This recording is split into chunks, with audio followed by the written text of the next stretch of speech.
সপ্তম শ্রেণীর প্রিয় শিক্ষার্থী S Haldar sir YouTube channel থেকে তোমাদের সবাইকে স্বাগতম। আজকে তোমাদের আরেকটি নতুন ভিডিও নিয়ে এসেছি, গণিত মডেল প্রশ্ন। এটা স্কুলেরই একটা প্রশ্ন, তবে বিগত 2024 সনের যে প্রশ্নটি সেখানে 25 মার্কের প্রশ্ন ছিল। আমি সেই 25 মার্কের প্রশ্ন সঙ্গে আরও কিছু প্রশ্ন অ্যাড করে 2025 সনের যে প্রশ্ন হবে অর্থাৎ 50 মার্কের একটি মডেল প্রশ্ন তোমাদের দেখাবো। এটা হচ্ছে নতুন নম্বর বিভাজন অনুসারে হলিস্টিক রিপোর্ট কার্ড অনুযায়ী তোমাদের 50 মার্কের পরীক্ষা হবে। ক্লাস হচ্ছে, আবার মনে করিয়ে দিই, সপ্তম শ্রেণী দ্বিতীয় পর্যায়ক্রমিক মূল্যায়ন সেট নম্বর 1 বিশ্লেষণ সহ আমি সম্পূর্ণ সমাধান দেখাবো এই ভিডিওতে। কাজে তোমরা যারা এখনও আমার চ্যানেলটিকে সাবস্ক্রাইব করোনি তারা এখন এই চ্যানেলটিকে সাবস্ক্রাইব করে বেল আইকনটি প্রেস করে দাও, যাতে এরকম আরও অনেক ভিডিও তোমরা দেখতে পারো। তোমরা প্রথমে যদি বলি তোমাদের সিলেবাসটা হচ্ছে তোমাদের অষ্টম অধ্যায় থেকে শুরু। ত্রিভুজ অঙ্কন, নবম অধ্যায় সর্বসমতার ধারণা, দশম অধ্যায় আসন্ন মান, 11 অধ্যায় ভগ্নাংশের বর্গমূল, 12 অধ্যায় বীজগাণিতিক সূত্রাবলী, 13 অধ্যায় সমান্তরাল সরলরেখা ও ছেদকের ধারণা, 14 অধ্যায় ত্রিভুজের ধর্ম, 15 অধ্যায় সময় ও দূরত্ব, 16 দ্বিস্তম্ভ লেখ, 17 হচ্ছে আয়তক্ষেত্র বর্গক্ষেত্রের ক্ষেত্রফল। এই হচ্ছে তোমাদের অর্থাৎ 8 থেকে 17 অধ্যায়ের যত রকমের প্রশ্ন আছে সেই প্রশ্ন থেকেই তোমাদের এবারে দ্বিতীয় ইউনিট টেস্টের পরীক্ষা হবে। তাই এখানে তোমাদের দ্বিতীয় ইউনিট টেস্টের পরীক্ষাটা হবে 50 মার্কের, সময় থাকবে 1 ঘন্টা 30 মিনিট। যেটা তোমরা এখানে প্রশ্নটা দেখতে পাচ্ছ, 1 নম্বরে 6টি প্রশ্ন আছে, 2 নম্বরে হচ্ছে তোমার 6টি প্রশ্ন উত্তর দিতে হবে, 3 নম্বরে 5টি 2 মার্কের প্রশ্ন এবং 4 নম্বরে হচ্ছে তোমার 3টি প্রশ্ন, 5 নম্বরে 3টি প্রশ্ন, 6 নম্বরে তোমার 3টি, তারপরে 7 নম্বরে 1টি দিয়ে টোটাল হচ্ছে 50 মার্কের যে প্রশ্ন। আমরা সরাসরি যে মূল প্রশ্ন যেটি ছিল অর্থাৎ 25 মার্কের যে প্রশ্নটি, এটা দেখো, এটা একটা স্কুলের প্রশ্ন। এখানে এই যে দেখো 25 মার্ক লেখা আছে, আর এই টোটালই হচ্ছে যেটা তোমরা 2024 সনের প্রশ্ন। এই প্রশ্নগুলি রেখেই আমি 2025 সনের প্রশ্ন করেছি। যাই হোক, এবার সমাধানে চলে যায়। প্রথম যে 1 নম্বরের প্রশ্ন, এখানে 6টি এমসিকিউ প্রশ্ন আছে। 13/9 এর 4 আসন্ন মান নির্ণয় করো। 13কে যদি আমরা 9 দিয়ে ভাগ করি এরকম একটি ভাগফল হবে, তাহলে 1.4444। যদি 4 বলা হয় তাহলে 1 2 3 4 এই পর্যন্ত, পরের ঘরটা 4 থাকা 1.4444 হবে, অর্থাৎ ঘ নম্বর হবে উত্তর। এরপর 0.0256 এর বর্গমূল, তাহলে আমরা যদি একটু দেখি 0.16 আর 0.16 গুণ করলেই 0.256 হয়, তাহলে এর বর্গমূল হবে 0.16। তারপরে a square plus B square এর সঙ্গে কত যোগ করলে যোগফল পূর্ণবর্গ একটা সংখ্যা হবে। তাহলে দেখো, a মাইনাস বি হোল স্কোয়ারের সূত্র কি? a square minus 2ab plus B square. আবার a প্লাস বি হোল স্কোয়ারের সূত্র হচ্ছে a square plus 2ab plus B square. তাহলে আমার এখানে a square plus B square আছে, অর্থাৎ এই দুটোতেই a square plus B square আছে।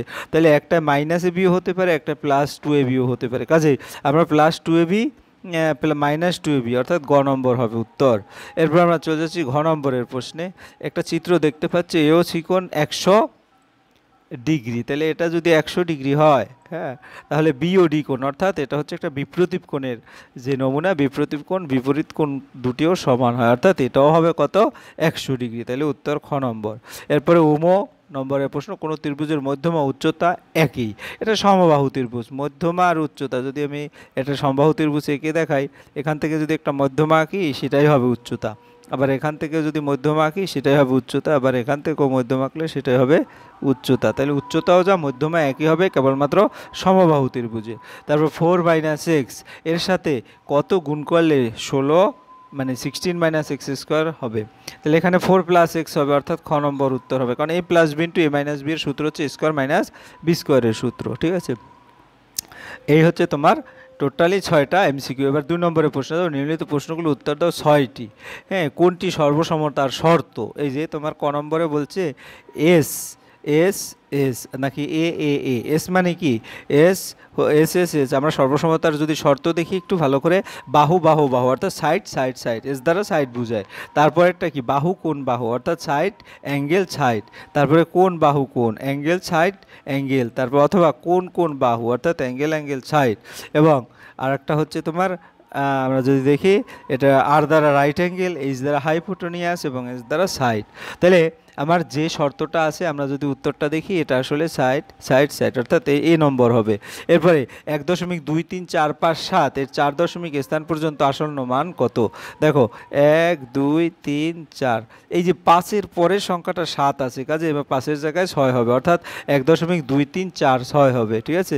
এরপর সমান্তরাল সরলরেখা একান্তর কোণ ড্যাশ সমান হয়, অর্থাৎ যদি এটা সমান্তরাল সরলরেখা হয়, এই যে এইটার এটাকে বলে একান্তর কোণ, এই দুটো সমান হবে। একটি ত্রিভুজের কটি মধ্যমা? 3টি মধ্যমা থাকে একটি ত্রিভুজের, একটু আগে আমি দেখিয়েছি যে এখানে এই মধ্যমা এটা এটা এবং এটা, এখানে 3টা মধ্যমা থাকবে। শূন্যস্থান পূরণ করে a plus B whole square সমান a square plus 2b plus B square হবে, ঠিক আছে।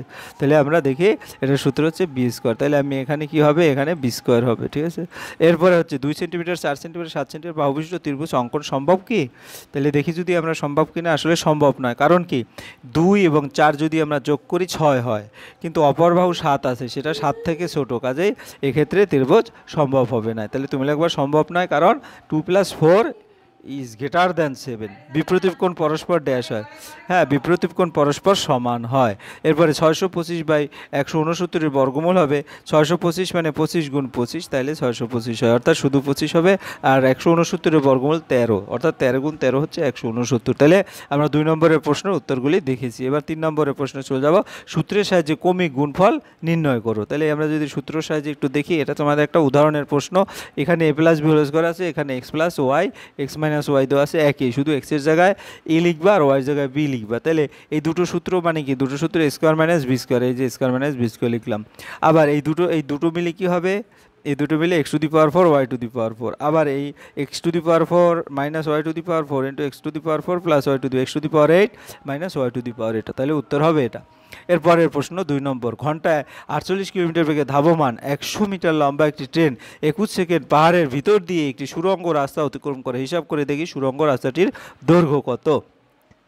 তাহলে এখানে যদি আমি বলি তোমরা তৈরাসিক পদ্ধতিতে যে অঙ্কগুলি সেটা করেছো, এখানে দুটোর রাশি, একটা হচ্ছে সময় এককটা সেকেন্ড এবং দূরত্ব এককটা হচ্ছে মিটার। তাহলে সময় এখানে ঘন্টায় মানে 1 ঘন্টা 60 সেকেন্ড, 60 গুণ 60, এবং দূরত্ব আছে 48 কিলোমিটার, কিলোমিটারকে মিটারে নেব 48 গুণ 1000, অর্থাৎ 48,000 কিলোমিটার। তারপরে আবার 21 সেকেন্ড আছে, তাহলে এখানে নিচে 21 সেকেন্ড লিখবো, এখানে দূরত্বটা হোয়াট, অর্থাৎ গতিবেগ একই থাকলে সময় দূরত্ব সরল সমানুপাতি, অর্থাৎ সময় বাড়লে দূরত্ব বাড়বে, সময় কমলে দূরত্ব কমবে। কাজেই যে সরল সমানুপাতি হয় এইটা অনুপাত এইটা, তোমরা গাণিতিক আরও আমি টোটালি পূর্ণাঙ্গ একটি ভিডিও দিয়েছি 10 চ্যাপ্টার, তোমরা দেখে আসতে পারো। তাহলে এই 16:60 অনুপাত 21, তারপরে ডাবল অনুপাত দিয়ে 4 48,000 অনুপাত যেটা হোয়াট সেটা, তাহলে নির্ণয় দূরত্ব হবে কি, তাহলে 21 গুণ 48,000 ডিভাইডেড 60 গুণ 60, অর্থাৎ কাটাকাটি করলে যে রেজাল্টটা দাঁড়াবে সেটা হচ্ছে 0 0 কাটলাম 6 8 8, অর্থাৎ 280 মিটার উত্তর। তাহলে সুড়ঙ্গ রাস্তাটির দৈর্ঘ্য 280 মিটার, আগে ছিল কত 100 মিটার, তাহলে বিয়োগ করে 180 মিটার হবে উত্তর। এরপর আমরা পরের প্রশ্নে চলে যাই। এরপরে হচ্ছে তোমার ইয়ে হলো গ নম্বর, 8x² + 50y² দুটি বর্গের সমষ্টিরূপে প্রকাশ করো। আমরা যদি দেখি 8x² - 50y², এটাকে 2 কমন নিলাম, 2 কমন নেওয়ার পর স্কোয়ার প্লাস বি স্কোয়ারের সূত্র সমষ্টি রূপে, তাহলে কী হবে 2 × স্কোয়ার প্লাস বি স্কোয়ারের সূত্র কি, a plus B whole square plus a minus B whole square, এটা হচ্ছে সূত্র, ঠিক আছে। আশা করি বুঝতে পেরেছো। এরপরের প্রশ্নটা একটু দেখে আসি, বর্গমূল করো, এই যে এটার ঘ নম্বরের বর্গমূল করো। তাহলে বর্গমূলটা যদি করি তাহলে দেখা যাচ্ছে দুটো 55কে যদি করি 7 7 49, 55 নিচে 49, তারপর 5 থেকে 9 গেলে অর্থাৎ 15 থেকে, তাহলে 6 আসে, তারপর আবার ডবল আনবো, দুটো সংখ্যা আনবো, এই যে 0 5, তাহলে এখানে 60 0 5, তাহলে 7-এর দ্বিগুণ হয়ে যায় 14, তারপরে 4, এখানেও 4 নিলাম, তাহলে 576, অর্থাৎ 144 গুণ 4, তাহলে হবে কত 576, পরে বিয়োগ করলে 29 664, এটাকে যদি আমি 144-এর অর্থাৎ তোমার 100, এই যে 1 4, এই 4-এর দ্বিগুণ হবে 8, অর্থাৎ 1482, এটাকে যদি করি তাহলে 2964, অর্থাৎ নির্ণয় বর্গমূল হবে 74.2। এরপর আমরা পরেরটা চলে যাব, এই চিত্রে থেকে এক জোড়া একান্তর কোণ এবং এক জোড়া অনুরূপ কোণ চিহ্নিত করো। তাহলে একান্তর কোণ কি, AGE কোণ এবং CAE এইচ জি কোণ, এটাকে অনুরূপ কোণ বলবে। এটা দুটো কোণ, এই কারণে এটা এক জোড়া কোণ। তারপরে এজিএইচ এবং জিএইচডি এটা একান্তর কোণ, এখানে এক জোড়া কোণ দিয়ে দিলাম। এরপরের প্রশ্ন আমরা 4 নম্বরের প্রশ্নে যাব। 2x² মানে 13-এর বর্গ নির্ণয় করো। তাহলে আমরা যদি বর্গ নির্ণয় করি হোল স্কোয়ার দিব, তারপরে এ স্কোয়ার অর্থাৎ এটা square minus 2ab plus B square. তাহলে এটার বর্গ করলে কত হবে? 4x⁴, 2 × 4, 4 × 52 আর x স্কোয়ার থাকবে, আর 13-এর বর্গ করলে হবে 169 হয়ে গেল। এরপরে খ নম্বরের প্রশ্ন, পূর্ণ বর্গরূপে প্রকাশ করে মান নির্ণয় করো। আমরা দেখি 64কে 8a² আর এই 16কে 2 × 8 × 1 + 1 স্কোয়ার অর্থাৎ 8a + 1 হোল স্কোয়ার। তাহলে 8a + 1 হোল স্কোয়ার, এখানে 8 এর মানটা 1 বসালে 9 স্কোয়ার হয় অর্থাৎ 81 হবে উত্তর। এরপরের প্রশ্ন গিয়ে হলো তোমার গ নম্বরের প্রশ্ন। তাহলে এখানে 2a + 1/3 3a = 6, তাহলে এটাকে উভয় পাশে বর্গ করব। বর্গ করলে কি হবে? 2a মানে 4a² + 2 × 2a × 1/3 হোল স্কোয়ার। তাহলে এখানে সমান 36। এখানে এ কাটা গিয়ে যে মানগুলি থাকে 4/3 থাকবে, তাহলে এই দুটো এক পাশে রাখবো আর 4/3 ডান পাশে নিয়ে নেব। পরে ক্যালকুলেশন করলে দেখা যায় 34, হ্যাঁ, সমস্ত কত 2/3, এটা হবে উত্তর। এরপরে হচ্ছে তোমার নম্বরের প্রশ্নটা, সূত্রের সাহায্যে 99-এর বর্গ নির্ণয় করো। তাহলে এটা তোমাদের একটা উদাহরণটা এভাবে আছে, 99কে 100 বিয়োগ 1 লেখা যায়। তাহলে a - b হোল স্কোয়ার সূত্রে যদি লিখি 100² - 2 × 100 ইন্টু তো প্লাস 1 স্কোয়ার, তাহলে 100² করলে কত হবে? 10,000 হয়ে যাবে, তাই না? 4টে শূন্য হবে, -200 হবে, হ্যাঁ, 200 তারপরে যোগ 1, অর্থাৎ তোমার 10,000 থেকে 200 বিয়োগ করে যোগ 1 করবা, তাহলে তোমার উত্তর অনায়াসে পেয়ে যাবে। যাই হোক, এরপরে আমরা চলে যাব পরের প্রশ্ন, কে এর নম্বরের প্রশ্ন।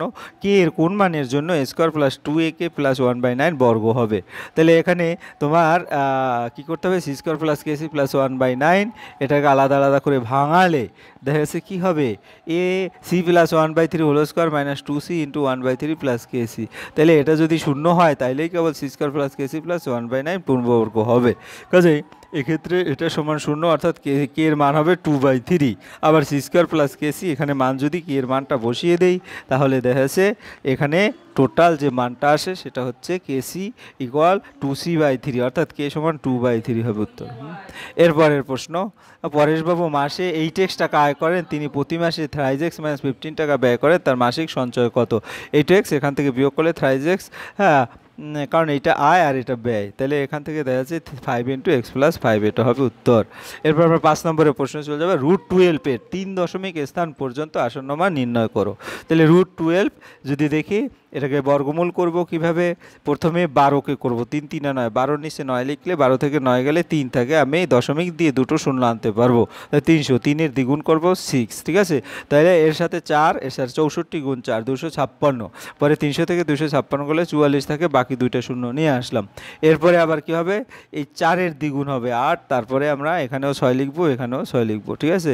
বর্গমূলের যে নিয়ম সেই অনুসারে আমরা যদি করি তাহলে 4116 আসবে। এরপরে আবার এখান থেকে বিয়োগ করলে আসবে 284, আর এর সাথে দুটো শূন্য নিয়ে আসলাম, তাহলে আর এখানে 6-এর দ্বিগুণ হবে 12, অর্থাৎ 692 হয়ে গেল। পরে এখানে 4, আবার এখানেও 4 লিখলাম, ঠিক আছে? তাহলে দেখা যাচ্ছে এই 27696 এভাবে আসবে, পরে আবার বিয়োগ করে দুটো শূন্য নিয়ে আসবো, তাতে 111119 থাকবে। এরপরেও আমরা করতে পারতাম, কিন্তু আমাদের বলছে 3.4641, এটা হবে উত্তর। এরপরে আমরা পরের প্রশ্নে যাব। পরের প্রশ্ন, একটি বর্গক্ষেত্রের জমির ক্ষেত্রফল 6400 বর্গমিটার, প্রতি মিটার 3.5 টাকা করে ওই জমির চারিদিকে বেড়া দিতে মোট কত টাকা খরচ হবে হিসাব। বর্গক্ষেত্রের জমির ক্ষেত্রফল 6400, বর্গক্ষেত্রকার জমির দৈর্ঘ্য, তাহলে এটা বর্গমূল করবো, 6400কে বর্গমূল করলে 80 মিটার হয়। বর্গক্ষেত্রের জমির পরিসীমা হবে 4 × 80 মিটার, অর্থাৎ 320 মিটার। তাহলে প্রতি মিটারে 3.50 টাকা খরচ হিসেবে ওই জমির চারিদিকে বেড়া দিতে 320 × 3.5, অর্থাৎ 1120 টাকা গুণ করবে। এরপরের প্রশ্ন, 250 মিটার লম্বা একটি সেতু অতিক্রম করে, হ্যাঁ 150 মিটার লম্বা একটি ট্রেনের 30 সেকেন্ড সময় লাগে। হিসাব করে দেখি ওই ট্রেনে 130 মিটার লম্বা একটি প্ল্যাটফর্ম অতিক্রম করতে কত সময় লাগবে। তাহলে দূরত্ব এখানে মিটার আছে, এখানে সময় সেকেন্ডে আছে। তাহলে 250 অর্থাৎ ট্রেনের দৈর্ঘ্য প্লাস ওই প্ল্যাটফর্মের দৈর্ঘ্য, অর্থাৎ 250 যোগ 150 400, আর এখানে প্ল্যাটফর্মের দৈর্ঘ্য প্লাস 130 মিটার লম্বা যদি অন্য কোনো ট্রেন হয় তাহলে 280 মিটার। তো গতিবেগ একই থাকলে সময় দূরত্ব সরল সমানুপাতি, এই কারণে 400 অনুপাত 280 ডাবল অনুপাত 30 অনুপাত হোয়াট। তাহলে এখান থেকে 280 গুণ 30 ডিভাইডেড, এটা ওই যে বললাম তোমাদের গাণিতিক আরও চ্যাপ্টার থেকে আমি ভালো করে দেখিয়ে দিয়েছি। এখানে কাটাকাটি করলে 4 7 28 3 7 21 সেকেন্ড হবে উত্তর। এখানে 7 আসে। তাহলে এই হবে তোমার পরের প্রশ্ন। এবার 100 মিটার লম্বা একটি ট্রেন ঘন্টায় 60 কিলোমিটার বেগে একটি গাছকে অতিক্রম করতে কত সময় নেবে হিসাব করি। তাহলে 60 মিটার আগে 60 গুণ 1000 অর্থাৎ 60,000 মিটার, এবং ট্রেনটি একটি গাছকে অতিক্রম করতে ট্রেনের নিজের দৈর্ঘ্য অতিক্রম করতে অতিক্রান্ত দূরত্ব একক এবং সময় একক হচ্ছে মিটার। তারপরে 60,000 আর এখানে 100 আর এখানে সময় হচ্ছে 60 গুণ 60, এখানে হওয়ার সময় দূরত্ব সমানুপাতে আছে। কাজেই এই দুটো যদি আমি করি তাহলে 60,000 অনুপাত 100 ডাবল অনুপাত 60 গুণ 60 অনুপাত হওয়ার প্রয়োজনীয় সময় হবে কত। তাহলে 100 গুণ 60 গুণ 60 ডিভাইডে 60,000, কাটাকাটি করলে 6 সেকেন্ড, অর্থাৎ ট্রেনটি গাছটিকে অতিক্রম করতে সময় লাগে 6 সেকেন্ড। এরপরে আমরা চলে যাব 6 নম্বরের প্রশ্নে। একটি সমবাহু ত্রিভুজ অঙ্কন করো যার প্রত্যেকটি বাহু এখানে কিন্তু 6 সেন্টিমিটার আছে। তাহলে আমরা যদি 6 সেন্টিমিটার, এখানে তোমার প্র্যাকটিসের জন্য 4.5, তোমরা শুধু যে কোনো একটি বাহু নেবা 6, তারপরে এখান থেকে কি করবা, এখান থেকে 6 মিটার কেটে নেবা। কেটে নেওয়ার পরে এখানে কম্পাস বসিয়ে এদিকে একটা চাপ অঙ্কন করবা 6 মিটার সমান করে, আর এখানেও 6 সেন্টিমিটার সমান করে এখানেও চাপ অঙ্কন করে এই যে বাহু যেটা হবে সেটা, অর্থাৎ এটা 6 এটা 6 এটা 6। আশা করি বুঝতে পেরেছ। আর এই প্রতিটা কোণ হচ্ছে 60 ডিগ্রি। এরপর আমরা পরের প্রশ্নে চলে যাই। পরের প্রশ্ন কি বলেছে একটু দেখে আসি। পি কিউ আর একটি ত্রিভুজ অঙ্কন করো যেখানে পি কিউ সমান 6 সেন্টিমিটার, ওয়াই আর সমান 5 সেন্টিমিটার এবং পি কিউ সমান 60 ডিগ্রি, অর্থাৎ দুটি বাহু একটি কোণ এটা দেওয়া আছে। তাহলে দুটি বাহু এখানে আর দেখো 4 সেন্টিমিটার এবং 6 সেন্টিমিটার, তোমার যে কোনো বাহু যা দিবে সেই অনুসারে অঙ্কন করবে। 4 আর 6 এবং একটা কোণ 45 ডিগ্রি, এখানে যদি 45 থাকে 45 থাকবে, 60 থাকলে 60 থাকবে, ঠিক আছে। তাহলে যে কোনো একটি বাহু নিবে, প্রথমে যে কোনো একটি বাহু নিয়ে এখান থেকে 6 সেন্টিমিটার যেটা দেওয়া থাকবে প্রশ্নে সেই অনুসারে কেটে নেবে। তারপরে এখানে 45 ডিগ্রি কোণ আঁকার জন্য এখানে চাপ অঙ্কন করবে। এই চাপের সমান করে মাপ নিয়ে, অর্থাৎ এটার সমান করে মাপ নিয়ে এখানে কেটে এটা যোগ করে দেবে। পরে এখান থেকে 4 সেন্টিমিটার নেবে আর এটা যোগ করে দিবে, ঠিক আছে, এটা যোগ করে দিবে, তাইলে তোমার হয়ে গেল। এরপরে যেটা হচ্ছে 6 সেন্টিমিটার 8 সেন্টিমিটার এবং 10 সেন্টিমিটার। আমরা প্রশ্নটা দেখে আসি। প্রশ্নটায় মূলত বলছে এবিসি একটি ত্রিভুজ অঙ্কন করো যার 3টা বাহু আলাদা আলাদা দেওয়া আছে। আমার বাহু 3টা ম্যাটার না, কারণ তুমি অঙ্কনের পদ্ধতি জানলে বাহু অনুসারে তুমি অঙ্কন করতে পারবে। যাই হোক, এখানে আমার 3টা বাহু কী আছে, 6 8 এবং 10। যে কোনো একটি বাহু নিবে, এই বাহু নিয়ে কি এখানে 10, পরে প্রথমটা বড় নেবে, তারপরে এখান থেকে এখানে বসিয়ে এখানে 6 সেন্টিমিটার চাপ অঙ্কন করবে। আবার এখানে ধরো 10 হচ্ছে এইটা, হ্যাঁ, এখানে বসিয়ে 8 সেন্টিমিটারের চাপ অঙ্কন করবে, তারপরে এই দুটো যোগ করে দেবে, হয়ে গেল তোমার নির্দিষ্ট ত্রিভুজ। এরপরে আমরা পরের প্রশ্ন, স্কেল পেন্সিল ও কম্পাস সাইজে 45 ডিগ্রি, কিন্তু প্রশ্নটা কী আছে আমরা একটু দেখে আসি। প্রশ্নটা হচ্ছে কম্পাসের সাইজে নিয়ে 90 ডিগ্রি কোণ অঙ্কন করে 45 ডিগ্রি কোণ অঙ্কন করো। তাহলে আমরা কম্পাস দিয়ে প্রথমে 90 ডিগ্রি কোণ আঁকছি। কীভাবে 90 ডিগ্রি কোণ আঁকবে আমি এখানে দেখি। প্রথমে যে কোনো একটি চাপ এভাবে নিবে, পরে ওটা যেন কম্পাসটা না নড়ে, এখানে চাপ মারবে, এখানে চাপ মারবে, তারপরে এইখানে আর এইখানে কম্পাস বসিয়ে আবার এদিকে একটা চাপ, এদিকে একটা চাপ, পরে এটা যোগ করে দেবে, 90 হয়ে গেল। তো এখন কি করবে, এখানে এবং এখানে কম্পাস বসিয়ে এরকম দুটো চাপ অঙ্কন করবে, এটা যোগ করে দেবে, এটা 45 ডিগ্রি হয়ে গেল, ঠিক আছে। আশা করি বুঝতে পেরেছ। এরপরের প্রশ্ন, এবিসি একটি সমকোণী ত্রিভুজ আঁকো যার বিএসি কোণ 90 ডিগ্রি, বিসি সমান 8 সেন্টিমিটার, এসি সমান 45 ডিগ্রি। হ্যাঁ, তাহলে আমরা যদি একটু দেখি কীভাবে অঙ্কন করব। এখানে এবিসি একটি সমকোণী ত্রিভুজ অঙ্কন করলাম যার বিএসি কোণ 90 ডিগ্রি, বিএসি কোণ 90 ডিগ্রি। তাহলে তোমাকে প্রথমে কী করতে হবে, 45 ডিগ্রি কোণ আঁকতে হবে 90 নিয়ে। অর্থাৎ এখানে তুমি প্রথমে যেটা করবা ভালো করে দেখিয়ে দিই, এরকম এখানে এরকম করে, অর্থাৎ তোমার মেইন কাজ হচ্ছে প্রথমে 90 ডিগ্রি অঙ্কন করে যোগ করা, পরে এটার অর্ধেক করবা, এখানে বসিয়ে অর্ধেক করে নিবা, এই কেটে নেবা, পরে এটা যোগ করে দেবা। পরে এইখানে তোমার 8 সেন্টিমিটার নিয়ে এখানে কম্পাসটা বসিয়ে এর উপরে একটা চাপ অঙ্কন করবো, অর্থাৎ লম্ব অঙ্কন করতে হবে। পরে এখান থেকে একটা এরকম দিতে হবে, এখান থেকে একটা এরকম দিতে হবে, পরে এটা যোগ করতে হবে, ঠিক আছে? তাইলেই দেখা গেছে তোমার এটা লম্ব হয়ে গেল, এটাই নির্ণয় ত্রিভুজ। এরপর আমরা চলে যাবো 7 নম্বরের প্রশ্ন। 7 নম্বরের প্রশ্ন, দুটো প্রশ্ন আছে, যে কোনো একটি প্রশ্ন 4 মার্কের প্রশ্ন।